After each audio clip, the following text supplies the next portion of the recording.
Hey everyone, and welcome to today's Explainer. We've got an absolutely fascinating and honestly super timely topic on the agenda. Today we're unpacking a major update from OpenAI.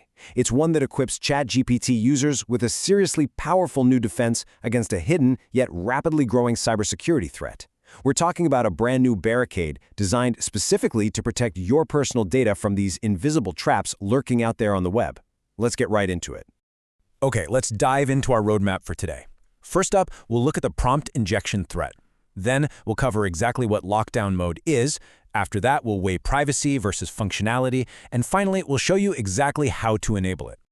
All right, Section 1, the prompt injection threat.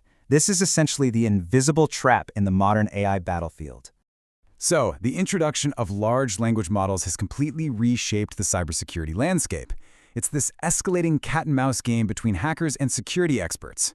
Hackers have actually found a novel way to weaponize the very AI we rely on, using something called prompt injection, or LLM hijacking.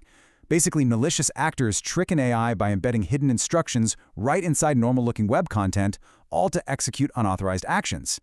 Think of it like a booby trap, right? You ask your AI to perform a task on a website, it stumbles across these hidden instructions, and suddenly the AI stops working for you and starts following the hacker's hidden commands. It's quite literally an invisible trap just waiting to be sprung. Our sources actually lay out exactly how this goes down.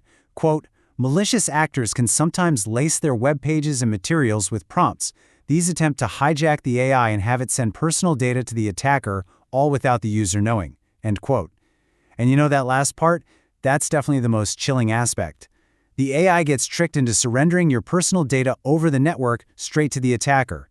And because this all happens quietly in the background while the AI is just processing web content, you remain completely unaware that your data was even stolen. Which brings us to Section 2. What exactly is lockdown mode? Basically, it's OpenAI's barricade against this kind of data theft. So originally, OpenAI introduced this back in February, but just for their enterprise plans. Lockdown mode is their direct countermeasure to these hijacking attacks. The crucial point here is that it fundamentally prevents live outbound network requests.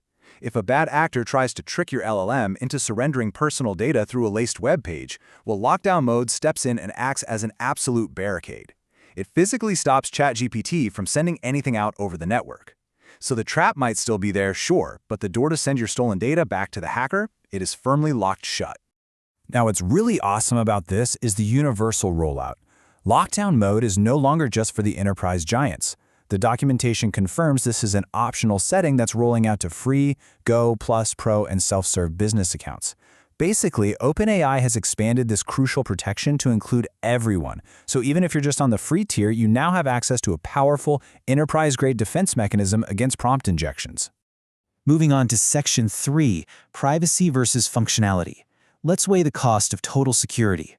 Because, let's be real, in the tech world, absolute security almost never comes for free, right?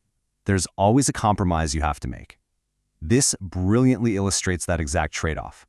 On one hand, you get immense privacy benefits. It blocks unauthorized data leaks and provides a much more conservative ChatGPT experience. And that is absolutely vital when you're dealing with sensitive or confidential information. But on the flip side, preventing those outbound network requests means you're going to face functionality costs. It disables or severely limits specific features that actually depend on those outbound requests. So, if you want your AI to actively fetch live data, send info to external plugins, or interact dynamically with live web services, this total security barricade is going to get in the way. It's a literal balancing act of privacy versus connected functionality. All right, Section 4, how to enable it. Let's secure your account in 4 easy steps. Now, it might take a little while for this feature to roll out fully to every single user across the globe, but checking to see if you have it right now is incredibly straightforward. Step 1, you just open your ChatGPT settings. Step 2, select the security menu. Step 3, find the advanced security section. And step 4, just toggle lockdown mode on. It's really that easy. Just 4 quick clicks to implement a massive defensive upgrade to your account. And since it's just a simple toggle, you can always turn it off if you find you temporarily need those connected outbound features for a specific task that doesn't involve your sensitive data. We've seen how attackers are constantly evolving, sparking this endless cat-and-mouse skirmish in the cybersecurity world. OpenAI has essentially handed you the shield to protect yourself from these invisible prompt injection traps completely free of charge. But it does ask something of you in return. So what does this all mean for you? I'll leave you with this provocative thought to ponder. Are you willing to trade your connected AI features for absolute privacy? The power to define your own digital boundaries is now entirely in your hands. Thank you so much for joining me for today's explainer, and I'll catch you in the next one.